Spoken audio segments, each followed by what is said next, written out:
Bienvenidos a un nuevo capítulo de Somos Bienestar, tu podcast de salud junto a Megalabs. Hoy estamos nuevamente con grandes profesionales en el área para hablar, en este caso, de algo muy interesante que se está poniendo en boga en las redes sociales. Esto es SIBO o sobrecrecimiento bacteriano en intestino delgado. Para guiarnos profesionalmente acerca del tema, vamos a recibir a la doctora Claudia Jordán, médico gastroenterólogo, quien nos ayudará a sacar un poquito esas preguntas que tiene la gente por ahí. ¿Qué es el SIBO? Bienvenida, doctora, ¿cómo está? Bueno, muchísimas gracias por la invitación, muy contenta. En realidad este es un tema que me apasiona, es un tema que vemos muchísimo en el consultorio y que realmente en las redes sociales está que explota, ¿no? Da muchísimo que hablar, hay mucha información y hay mucha desinformación también, entonces es bastante importante este tipo de podcast para informar a la población y sepan qué hacer en ese caso, ¿no? Como usted lo dijo, cada vez cobra más relevancia. Y vamos a empezar por lo más sencillo. ¿Podría explicarnos qué es el SIBO y qué lo diferencia de otros trastornos digestivos? En realidad, el SIBO, para poder entenderlo mejor, todos tenemos bacterias desde la boca. El tubo digestivo es un tubo que viene desde la boca hasta el ano, ¿sí? Tenemos menos bacterias a nivel de la boca, un poco más en esófago, un poco más en estómago, intestino delgado, también tenemos un poco más y muchísimo más en intestino grueso. Por diferentes motivos hay un desbalance en estas bacterias, sobre todo a nivel del intestino delgado, que cumplen funciones específicas, y las bacterias del intestino grueso migran al intestino delgado, generando lo que se llama el sobrecrecimiento bacteriano intestinal. ¿Cuáles son los síntomas más comunes? ¿Cómo puedo saber yo si estoy sufriendo de SIBO? Ese es un gran problema en realidad, porque son síntomas bastante inespecíficos, son síntomas digestivos que son comunes a muchas enfermedades y eso es lo que lo hace bastante confuso, ¿no? Inicialmente son pacientes que tienen bastante cansancio, decaimiento, fatiga, hablando en lo general, y también una malnutrición y deficiencia de vitaminas. Desde el punto de vista digestivo, son pacientes que llegan al consultorio diciendo, como y me hincho. Todo lo que como, doctora, inclusive el agua, me hincha. Entonces, estos pacientes además tienen cambios en el hábito evacuatorio, ya sea estreñimiento, ya sea diarrea, pero el síntoma principal por el que se quejan es la hinchazón del estómago, ¿no? ¿Y qué tan frecuente, doctora, es esto en la población? ¿Existe algún grupo que sea más propenso quizás en desarrollar SIBO? En general, antes se había visto mayormente que esto se presentaba en mujeres, sin embargo, ahora vemos de que inclusive niños pueden tener esta patología. Tiene una prevalencia de un 15% en general, lo cual es bastante alto. Nosotros, yo en general, hace 7 años que hago este tipo de diagnósticos. Obviamente existe hace mucho más tiempo la patología y he visto que al pasar de los años ha incrementado muchísimo la presencia de esta patología. No sé si porque ahora lo buscamos más o si es que realmente los pacientes ahora presentan más esta patología, ¿no? Doctora, y como me dice hace un momento, lo buscamos más. La gente lo está buscando y fue lo que comentaba al inicio. Está como muy en tendencia, ¿no? En las redes sociales. ¿Qué aconseja usted a esas personas que dicen, ay, no, ya me hinché, ya estoy consigo, ¿no? Y empiezan a automedicarse capaz. El problema de las redes sociales es que tenemos demasiada información y no toda es la mejor información, ¿no?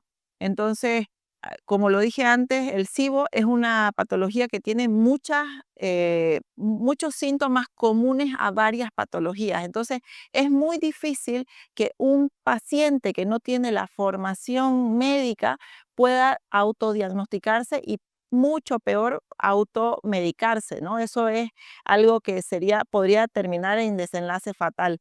Es muy importante buscar la ayuda profesional ante la duda.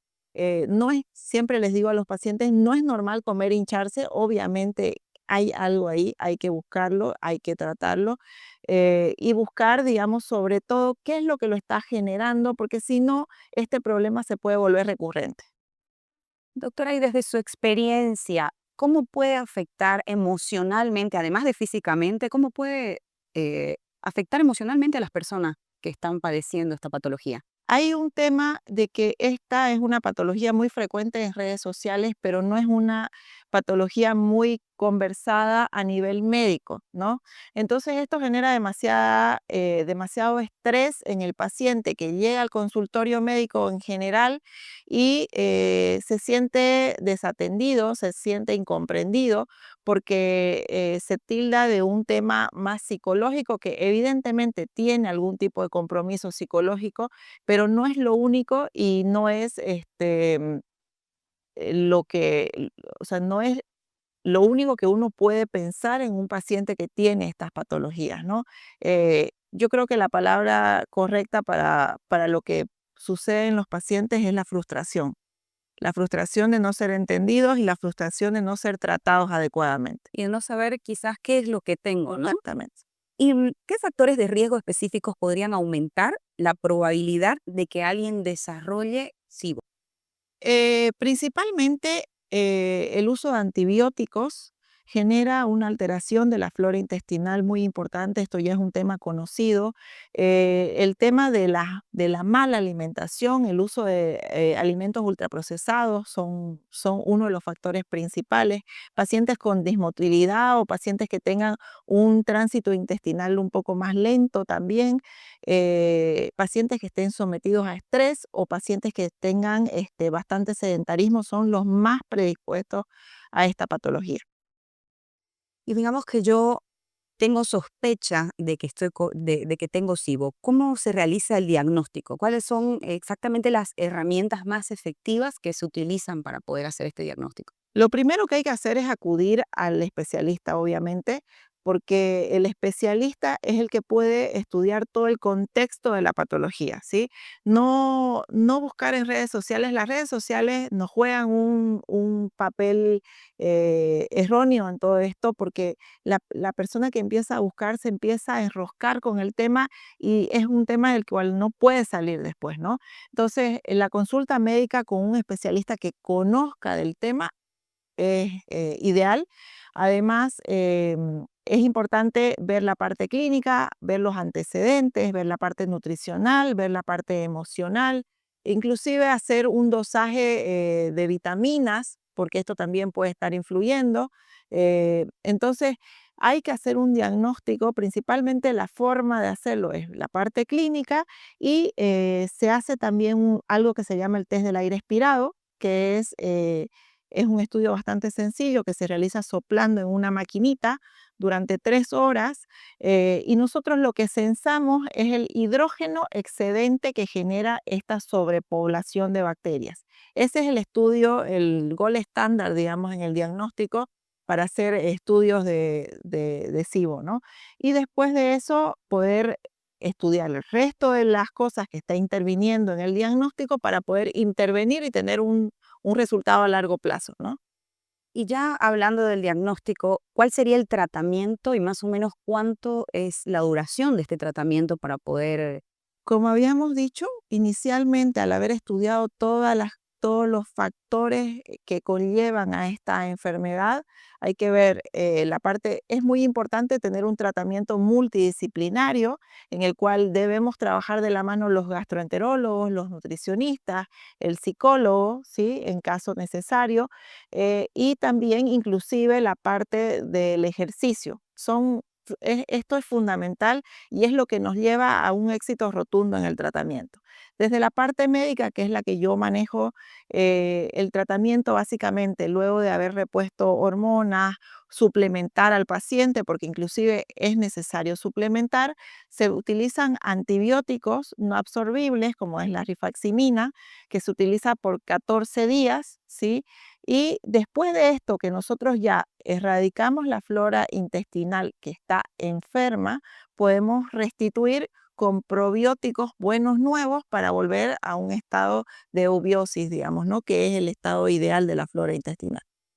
Y sabemos que dentro de este tratamiento que hacen ustedes, doctora, la dieta es muy importante. ¿Qué papel juega la alimentación en este proceso? Es la diferencia entre tener un resultado a largo plazo o un resultado momentáneo, ¿no? Además que la dieta debe ser individualizada. Existe lo que se llama la dieta baja en FODMAPs, que es una dieta de restricción de ciertos alimentos que predisponen al SIBO, ¿no? Sin embargo, esta dieta baja en FODMAPs no es para todas las personas. Por eso es que yo digo que debemos tener un tratamiento individualizado desde el punto de vista nutricional, inclusive con una nutricionista que conozca del tema para que nos pueda dar una dieta correcta y que finalmente, que es lo que todos estamos buscando, logremos liberarnos de esta patología. Doctora, el SIBO se relaciona también con otros trastornos, como el síndrome del intestino irritable. ¿Cómo puede complicar o estar asociado con estas afecciones, el SIBO?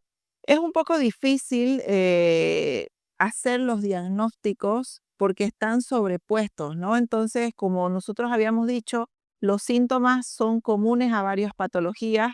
Sin embargo, una vez nosotros tratamos el SIBO, es muy frecuente que el paciente algunas veces persista con algunos síntomas digestivos que deben ser tratados, y esto no es porque la patología haya vuelto o esté de manera persistente, sino porque está asociado frecuentemente a lo que se llama el colon irritable. Entonces, es importante entender previo al diagnóstico si hay una sobreposición de ambas patologías para poder tratar después de esto y no generar esa sensación angustiante del paciente de que no se curó o que esto volvió o que esto va a ser una historia sin fin, ¿no?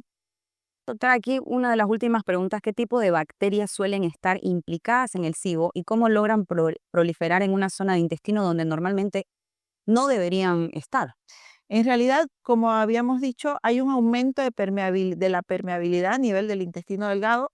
El intestino delgado es uno de de las partes del tubo digestivo más importantes que tiene muchas más funciones.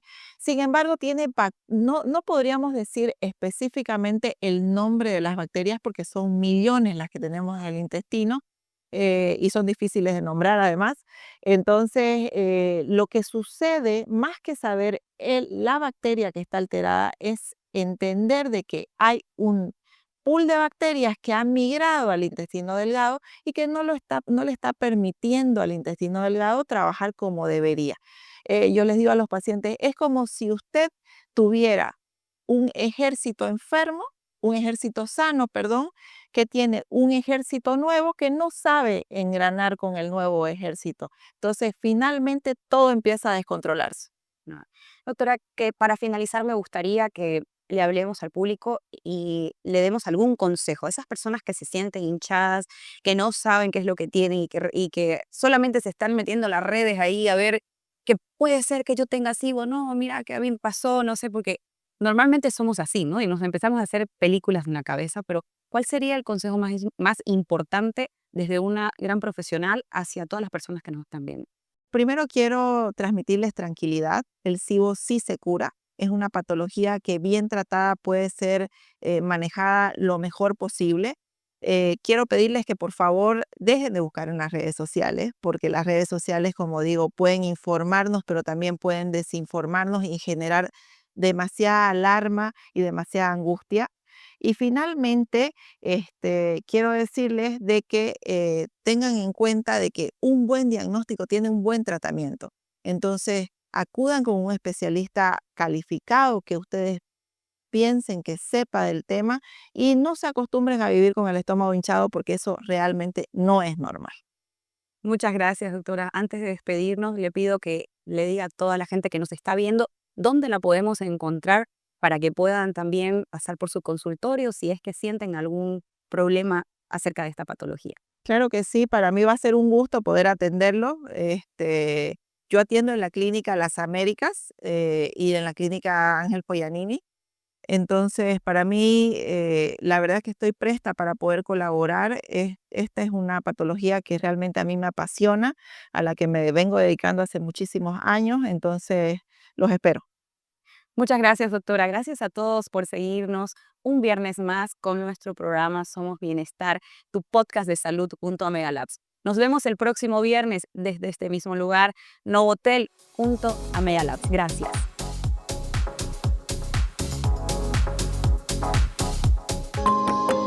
Megalabs. Somos Bienestar.